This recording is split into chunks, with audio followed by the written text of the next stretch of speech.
What's going on, Husky Nation? My name's Isaac. We're going to be previewing the 2025 St. Cloud State men's soccer season, and we have somebody very great to help us do that, and that is 2024 GLIAC Coach of the Year, Sean Holmes. Sean, thank you for joining me today, and let's get going with this. So coming into this year, you guys were projected to finish sixth in the GLIAC after finishing third last year. You guys totaled a 9-8-1 record, 6-5-1 in conference, it's leading to a third place finish. So this year, coming in at sixth, the difference between third and sixth is 4 points. Kind of, what's your assessment of the overall strength of the conference this year? Well, I think we're a good conference every year. We're putting multiple teams in the NCAA tournament, which I think is a reflection of how good we are. And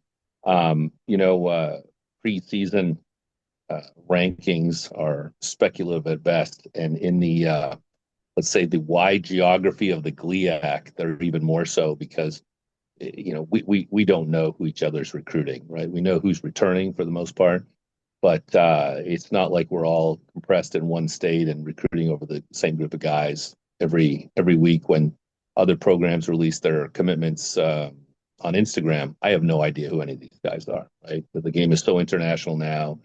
We've got guys over in Michigan, we're in Indiana, we're in Wisconsin. Uh, it's a big spread. So yeah, it's a fun exercise. We'll leave it at that. So this past year, you guys graduated a lot of key pieces from last year's team. Out of some of the returning guys from this year, what are some of the important guys that you're kind of hoping to take that next step to kind of elevate you guys to that next level? Well, the elephant in the room is, Philip Caputo graduating, right? When you graduate that many goals from one guy and someone who was that accomplished, of course, we graduated 4 or 5 starters, and one of the coaches at one of our games last year was like, "Man, I guess you're just recruiting all the time because you're graduating so many guys." I said, "Yeah, but we redshirted 2 very good transfers. Everyone's a year older. We had a lot of guys kind of ready to step in." So I think we get Andres Garcia back up front, who was for a month 4 years ago, the best striker in the league as a freshman, and he's battled through a bunch of injuries and really persevered, and he's good. I think that was a missing piece for the last couple of years. In the midfield, we have Andrew Holmes and Owen Worsdale. We're both very good and have received some accolades, from the conference. And Andrew anchors the midfield. Owen on the left is absolute terror, and is produces danger and results. Like I really like him. And then at the back, we have Willie Gonzalez returning second year at left back, and we have Yannick Langerhusen, who I thought was probably the most underrated defender in the conference. Was very good last year. And then we returned Rami, and Rami got to spend the summer with the Des Moines Menace in the USL. It's a very good program uh, over the years. So I think we return enough pieces. The challenge of the very short preseason so far has been to sort of how to connect them and how to make the group work. But yeah, I'm this is the nature of collegiate sport, right? You're always graduating guys, but they're always new guys bubbling through. As good as Philip Caputo was, no one was singing his praises when he was a freshman or a sophomore. He was just another guy till his moment comes, and that's how it works. Yeah, Andreas Garcia, 2021 as a freshman, second team All GLIAC. Andrew Holmes last year, honorable mention All GLIAC, and then Owen Warsdale 2 years ago, honorable mention All GLIAC. Something you and I talked about just about every game last year was the depth of the team in 2024. How have you seen that depth translate to this year up in 2025? Well, we've played 2 preseason scrimmages where we've played, I think, 31 and 29 guys, and I'm the least concerned with the results. It was there were very good, very positive moments in both games, and what we're trying to find out is who's ready. The season ended last November. There's lots of time passes in the weight room. Summer, we're very fortunate in Minnesota. We have a very vibrant amateur men's soccer in the summer, UPSL, NPSL, USL2, would lock the guys, lock the minutes this summer. So I think we have lots of guys. We have more depth. This is the difference every year. The bottom of the team keeps coming up, and maybe 3 or 4 years ago, picking the starting 11 was really easy. and now it's much more challenging, right? Where you've got guys and not only young guys who are pushing some of the older guys, but guys that provide different things. It's not the same guy just waiting for his chance. It's a guy who brings a little bit of different dynamic to the team. So yeah, deeper than ever, and that's important. In a conference where you have to play, Friday Sundays, you need to have more than 11 players if you're going to be competitive. Definitely is a plus having all that depth. You talked about him a little bit already. Rami Attia coming back as your starting goalkeeper. This is going to be the first year since Gage Steiner in, I believe, 21 and 22, where you guys are returning your starting goalkeeper from the previous year.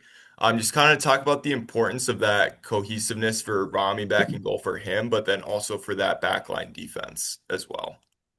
Well, I think yeah, so it's been a new guy every year, and then Rami was terrific last year. I thought he was the best goalkeeper at times over the course of the season, and so him returning a year older, stronger, wiser, I think makes a big difference.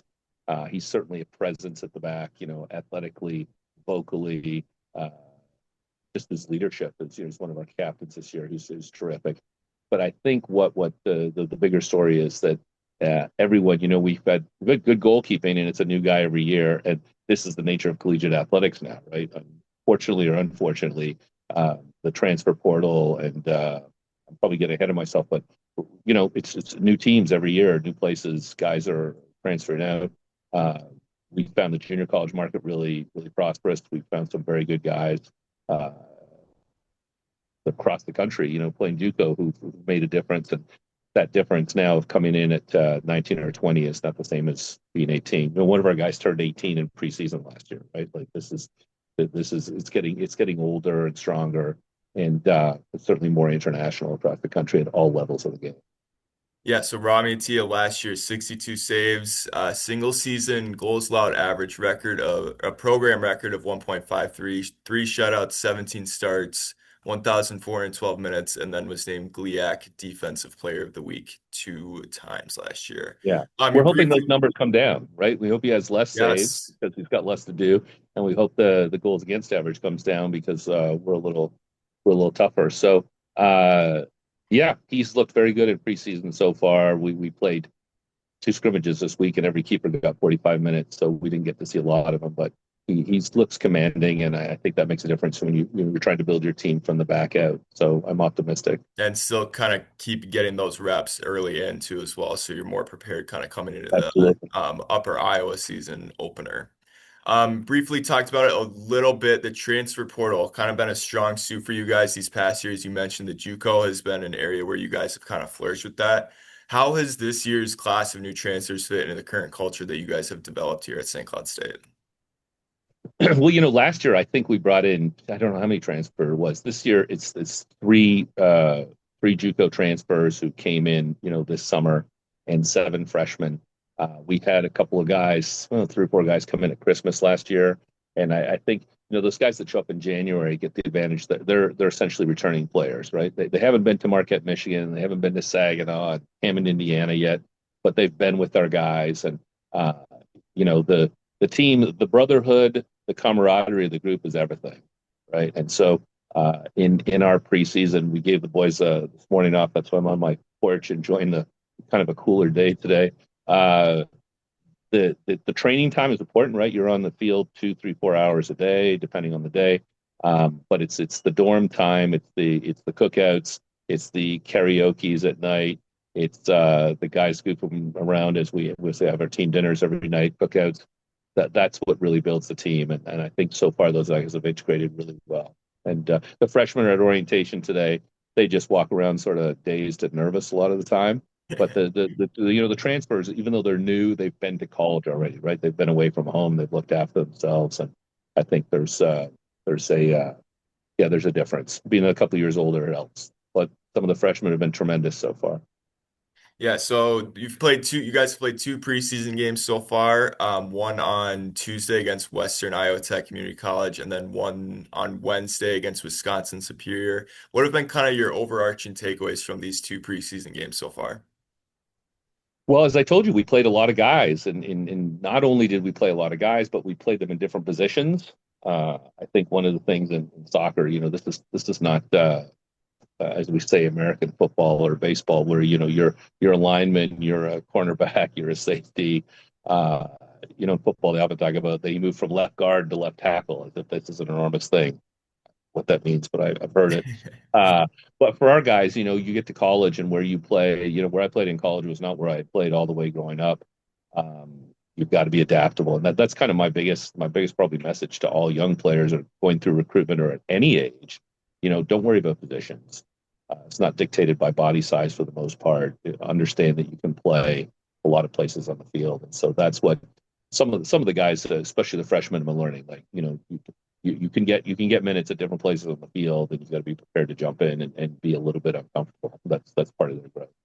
It's also creating that versatility too. Like it makes a big difference having guys that can, if you are figuring out, hey, these guys can Yeah, play multiple positions, that opens up the yeah, door so very much much so, more for very much that. so. So wrapping up here, so I want you to finish this sentence for me. The 2025 St. Cloud State men's soccer season will be successful if blank.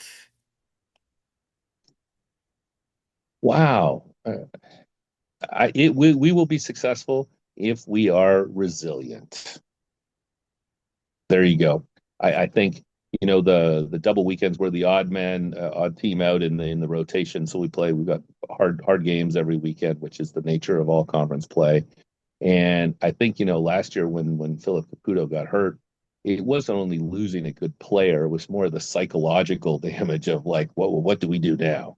And that was us being a little bit immature, right? Like our guys watch soccer and football and basketball, everything every week, and teams have to learn to compete without certain guys, right? This is the part of native sport that they're going to pick up injuries, you're going to pick up cards, things are going to happen, and so we're a little more mature, a little more resilient this year. So resilience would be the word. Like we need to be when someone goes down, next guy up, and we're ready to go.